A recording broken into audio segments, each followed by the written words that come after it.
इस सदी के माँ बाप जितनी चिंता कर रहे हैं बच्चों की, उतनी उन्होंने कभी भी नहीं की थी। फुर्सत भी नहीं थी, समय भी नहीं था कि बच्चों के साथ बैठे, कि रेडियो सुने, कि टेलीविजन देखे, कि बच्चों को फिल्म ले जाए। कहां सुविधा थी, कहां समय था।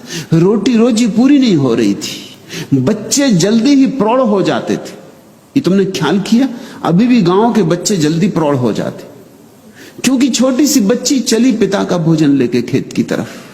उतनी छोटी बच्ची शहर की किसी काम की नहीं, उस पर तुम कोई भरोसा नहीं कर सकते। वो अपनी भोजन ठीक से कर ले वही मुश्किल मालूम होता। पिता का भोजन क्या खाक ले जाएगी। गांव की छोटी बच्ची घर का भोजन बनाने लगती। अभी तुम्हारी बच्ची को भोजन करना भी नहीं आता, उस पर टेबल पे उसके सामने बैठ के मां को उसको भोजन करवाना पड़ता है। तुम जरा फर्क देखो, जितना छोटा गांव होगा उसके बच्चे उतने ही जल्दी प्रौढ़ हो जाते। चले गाय को चराने, बैल को चराने, दूध लगाने, लकड़ी बीनने, जिंदगी शुरू हो गई। मनोवैज्ञानिक तो कहते हैं कि जिसको हम अब कहते हैं किशोरावस्था, वह होती ही नहीं थी पहले, क्योंकि 7-8 साल का बच्चा तो काम में लग जाता। अब बच्चा जब 25 साल का हो जाता तब काम में लगता है, और तब भी लग जाए तो सौभाग्य। सबसे ज्यादा उपद्रव भी 18 और 25 साल के बीच के बच्चे करते। खाली है, ताकत हाथ में आ गई, काम कुछ है नहीं। यूनिवर्सिटी में आग लगाओ, फर्नीचर तोड़ दो, खिड़कियों के कांच तोड़ दो, कुछ तो करना होगा। ये तुम कल्पना नहीं कर सकते थे, क्योंकि 25 साल का पुराने जमाने का आदमी तो बड़ा प्रौढ़ होता था, क्योंकि 7-8 साल का होता तब तो काम में लग जाता है। और भी गरीब घर का होता तो और भी पहले काम में लग जाता। जिम्मेदारियां सिर पे आती तो अनुभव आता, अनुभव आता तो समझ आती। 25 साल का होते होते जीवन का इतना अनुभव हो जाता था कि वो इस तरह की मूर्ताएं कर सकता था जो आज के लड़के और लड़कियां कर रहे हैं। असंभव। उसमें एक गुरु गंभीरता आ जाती थी, उसे जीवन का एक पाठ मिल गया होता था। आज हम सोचते हैं बच्चों को हम शिक्षा दे रहे हैं, लेकिन जीवन के पाठ से हम उनको वंचित रख रहे हैं, और उनका इतनी फिक्र हम कर रहे हैं कि ना वो अपना पजामा का नाड़ा बांध सकते हैं, वो भी मां बांध रही। बच्चे रो रहे हैं आज के। किस लिए रो रहे हैं पूछो उनसे। पुराने जमाने के बच्चे रोते थे कि भोजन चाहिए। आजकल के बच्चे रो रहे हैं कि उनको मां भोजन करा रही, वो उन्हें भोजन नहीं करना। आंसू टपक रहे हैं, और मां सामने बैठी कि भोजन करो, उन्हें भोजन नहीं करना, या उन्हें यह भोजन नहीं करना। उन्हें आज कुछ और चाहिए, कि आज वो जाना चाहते हैं कॉफी हाउस, इडली डोसा, या कुछ और। उनको 24 घंटे ध्यान चाहिए। ऊपर से देखने में तो लगेगा कि अगर ध्यान हमने बच्चों पर कम दिया तो नुकसान होगा, ऐसा नहीं।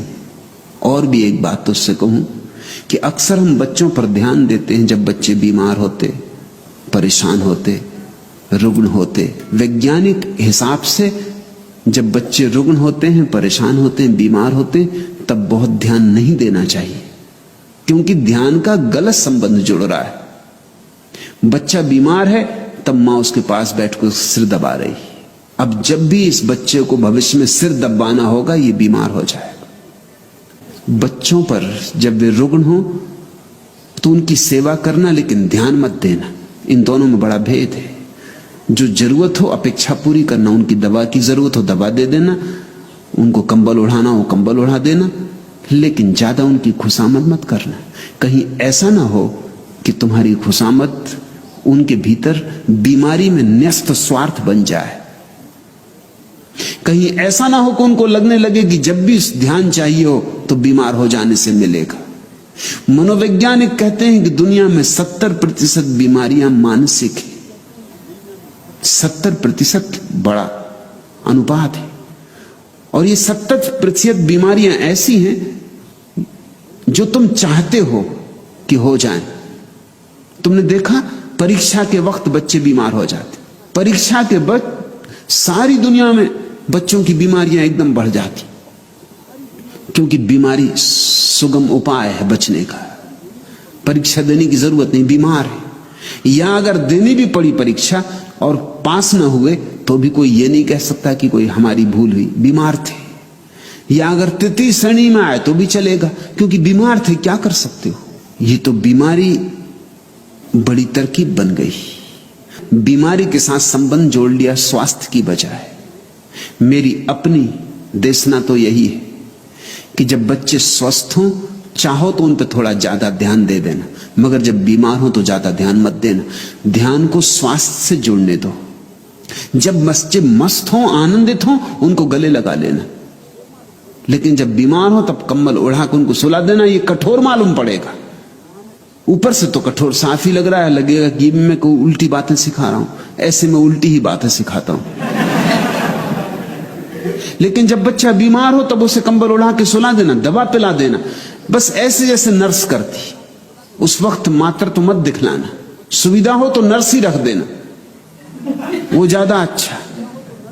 लेकिन जब बच्चा प्रसन्न हो, आनंदित हो, तो कभी उसे गले भी लगाना, उसका हाथ में हाथ लेकर नाचना भी। उसका स्वास्थ्य में रस जोड़ो ताकि जिंदगी भर उसका रस स्वास्थ्य में रहे, बीमारी में ना हो जाए।